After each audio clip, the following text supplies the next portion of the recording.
Live from our 7 Tasmania studios, your nightly news with Kim Miller begins now. Good evening, thanks for joining us. The PM is pushing his strong economy election pledge, this time promising to future-proof Tasmania's forestry sector in Bass. The announcement forming part of a $220 million package as Scott Morrison met with Premier Jeremy Rockcliffe for the first time. A shake of hands and a new partnership is formed from one Liberal leader to another. Well, congratulations. Thanks very much, Prime Minister. The pair meeting in the marginal seat of Bass to talk up the Coalition's national $220 million forestry plan to build a central hub in Launceston and fast-track new wood processing technology supporting 5,000 Tasmanian jobs. The forest industry, as critical as it is, needs to continually drive investment through innovation, research and development. Wood is good, it's recyclable, it's sustainable, it's renewable, it's the ultimate renewable. The Greens want to see native forest logging brought to an end, pledging to use any future balance of power to block the deal. These precious forests are worth more simply for their carbon value than they are being logged and sold at a loss. The forestry and construction sector says the PM's promise will address long-term shortages in timber supply, but Labor has criticised the move, claiming the Coalition is yet to fulfil promises made at the last election. How many of the billion trees 3 years on has the Prime Minister got into the ground? Just over 1%. He missed it, not by this much, but by this much. Look, we'll monitor that target. We intend to hit it. A commitment the PM will need to honour if his government remains in power. Ainsley Kosh, 7 Tasmania News. Well, a 24-year-old man is fighting for life after being stabbed several times at a Newtown shopping complex last night. The community has been left shaken by the incident, but police say it was an isolated attack. Crawling with police, investigators worked to piece together how a heated argument spiralled out of control at a popular shopping precinct.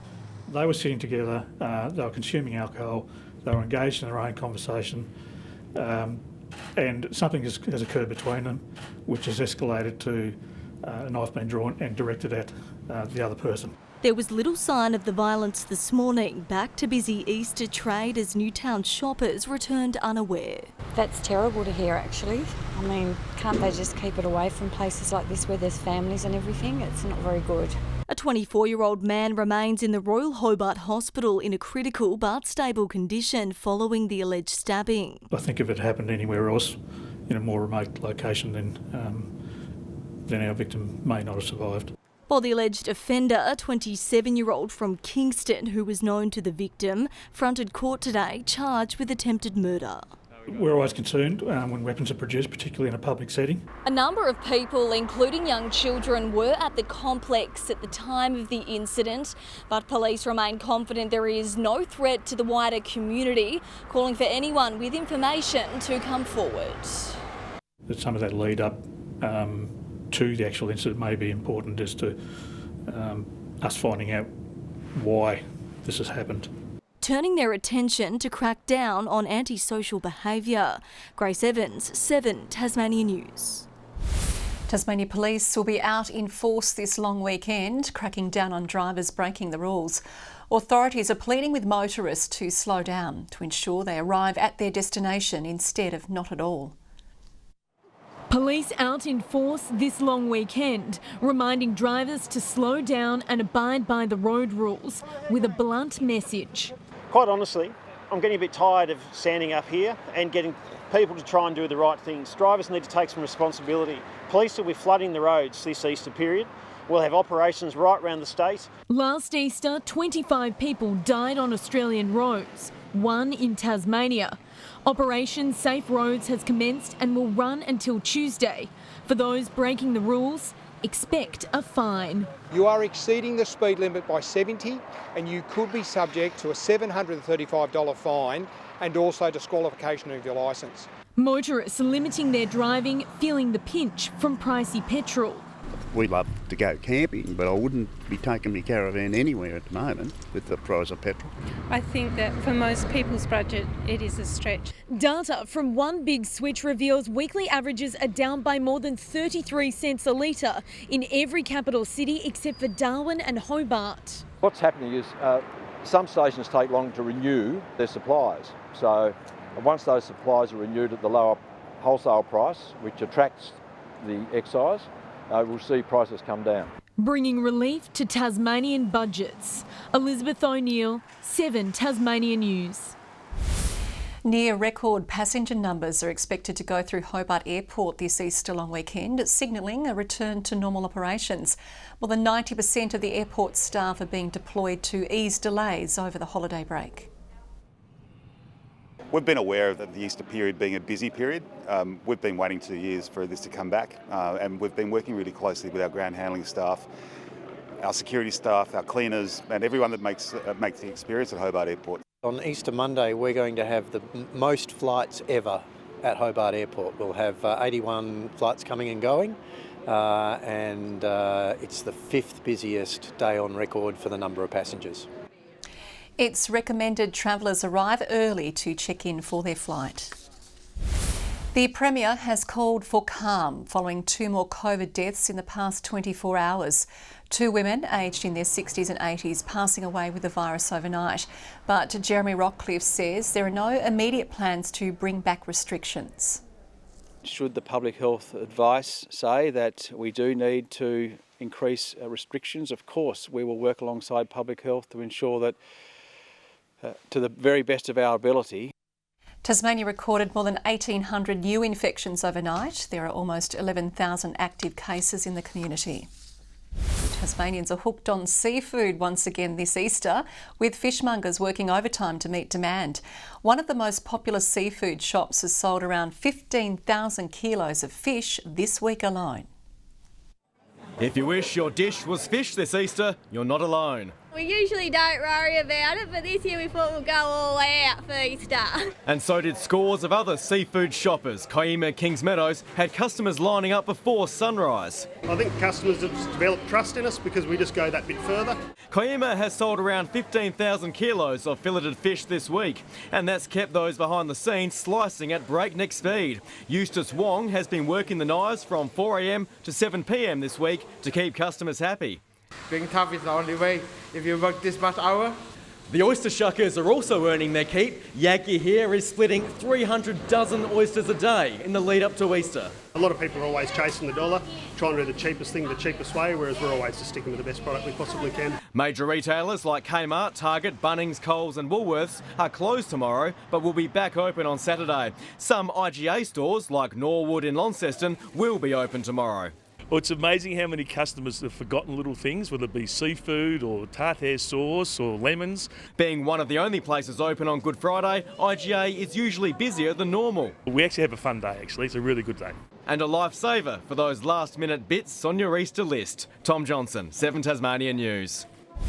Tasmania's last ice skating rink is set to melt away. The Glenorchy rink has been sold and will be repurposed after a long battle to save the site by the ice skating community. There are still plans to lobby government to help fund a new rink. Glenorchy's rink has been operating since 1980. Its last day will be May 21.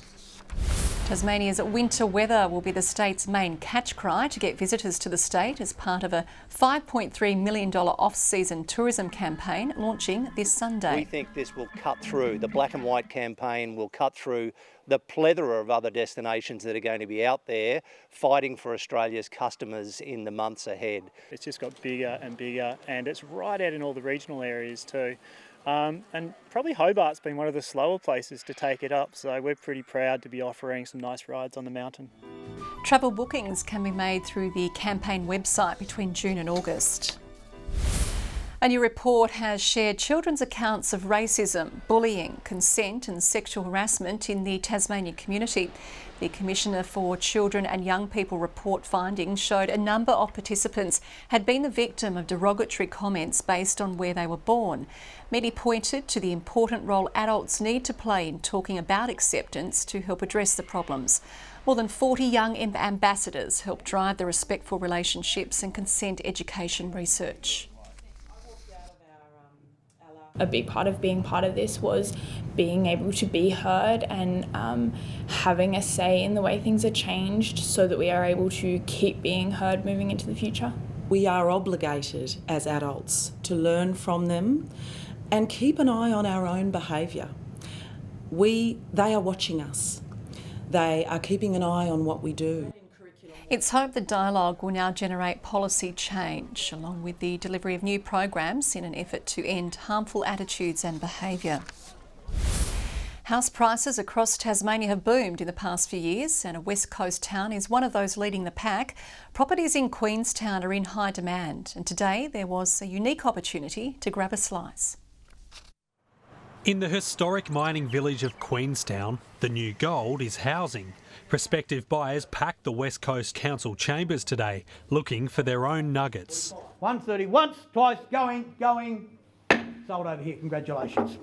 The council is holding an unpaid rates auction with 30 properties up for grabs. I never thought I'd probably buy property over the West Coast, but yeah, it's definitely got some appeal now. The scenery is amazing down here, surrounded by mountains and remoteness. A lot of good bushwalks and the mountain bike trails as well. I'm actually surprised, but I knew there would be a lot of people that would come. It's attracted locals looking to upsize, interstate investors and even some famous faces. We were just driving at random. That was before the internet was a thing, and we discovered Queenstown that way and always liked this area. And it's up and coming at this point. Queenstown's riding a wave of popularity thanks to freshly minted mountain bike trails on Mount Owen and a growing arts community. There's also hope the new owners of the Mount Lyell mine will restart operations. I moved here because I wanted a lifestyle shift. I'm in my mid-30s now, so I want like a quiet pace. Artist and nurse Jade Eldford finally moved to Queenstown last year after being a frequent visitor for 5 years. Doesn't feel real, just like opening up my curtains and being welcomed like by mountains. In 2021, the median house price here rose 45% to $162,000. The team selling the old West Coast District Hospital is expecting to fetch more than $1 million, a marker that would have been unthinkable years ago. We've got some 25,500 square metres of property perched on a hill. We have our own forest. We even have an air raid shelter that has been sealed for many, many years. Could be a Pandora's box. The hospital closed down in 2004 and has been left almost untouched ever since. Joe Toth has renovated the old aged care quarters into a living space and the nurses' wing into a hotel. He says the rest of the site has incredible potential. One of my ideas was this place has its own morgue. Okay, well, we're going to turn that into a cafe and we'll call it the Morgue Cafe, and it's coffee to die for.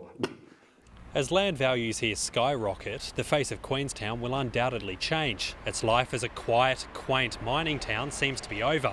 But there's some debate over whether that's a good thing, as investors and new faces move in. Mining's always going to be part of the West Coast, so we need to make sure that we continue to promote that as well as our adventure tourism aspects. Building a new future. Josh Duggan, 7 Tasmania News. The long search for Tasmania's head cricket coach has finally ended, with Jeff Vaughan returning to the top job. He'll lead the Tigers men's coaching program for the next 5 years and is committed to bringing home silverware. After leaving Tasmania's coaching ranks less than a year ago, Jeff Vaughan is pulling on the familiar Tigers colours once again, primed and passionate to find success. Hello. Hello, Jeff. Howdy, guys. There's only 6 of these jobs in Australia. Sometimes you need to take those opportunities when they arise. This is the perfect role for me. Certainly wouldn't have left for any role. The new men's head coach revealed this morning after an impressive stint as Australia's assistant. A T20 World Cup win and historic Test Series win in Pakistan the highlight.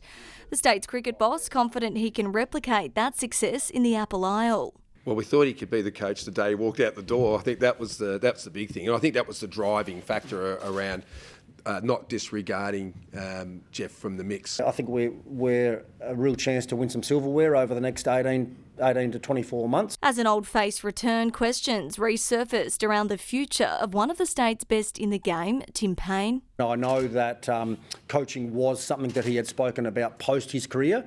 We've got to get to understanding when is post his career, and then B, start the journey of coaching. With Vaughan inking a multi-year deal, there's big plans under the former national assistant coach to make an impact in the Sheffield Shield competition. We've made a 5-year commitment to Jeff because we think that is what's required for us to build a really, really strong program, hopefully the best program in Australia. Bringing to an end a 12-month search for the right candidate. Incredibly excited. I'm just really, really looking forward to continuing the journey with Cricket Tasmania. Grace Evans, 7 Tasmanian News. Launceston Tornado star Keely Froling has been called up to the Opals. Froling will suit up for the national team for 3 games against Japan. The matches are being played in the lead-up to the FIBA Women's Basketball World Cup. Tasmania's under-18 girls have won bronze at the National Championships. The bronze medal match was a nail-biter. Tassie slipped one past the keeper to seal a 3-2 win over WA in the last 90 seconds of play. OHA's Madison Brooks was named player of the tournament and was the top goal scorer. Good evening, Bushy Park and Campania. Our high today with 23, Hobart 20, the Northern Centre's 19 degrees, Flinders Island 21, King Island, Smithton, St Helens and Friendly Beaches all 20, Strawn 19, Low Head and Lyawini 18. A few light showers over the southwest as cloudy conditions prevailed over a good portion of the state. An upper level trough brought some cloud too to South Australia. A frontal band lies over the Southern Ocean. An active mass of cloud sits over the top end. Tomorrow the high continues to our northeast, the cold front just to our west, and weak troughs over Western and Central Australia. Norwesterly winds reaching 30 knots over the south, shifting westerly over the north and southwesterly elsewhere in the afternoon. We have a strong wind warning that's been issued for waters between Tasman Island and Low Rocky Point. The break starts with a top of 20 for Hobart and a shower or two. A shower or two for Huonville and 20 as well, 21 the top for Campania. Good Friday for Launceston, cloudy and 20. 19 the high for Devonport, a morning shower clearing. Shower clearing also from Georgetown with 19 the maximum as well. 19.2 for Burnie, showers for Strawn, 18, 19 the top for Wynyard. While for St Helens tomorrow, a shower or two developing. 20 the top, 20 for Swansea, a shower or two for Port Arthur and 19 degrees. Saturday, fine and cloudy over the south and southeast, but a few showers elsewhere. Fine on Flinders on Sunday with late showers moving across the rest of the state, and on Monday the showers continue but little over the northwest coast.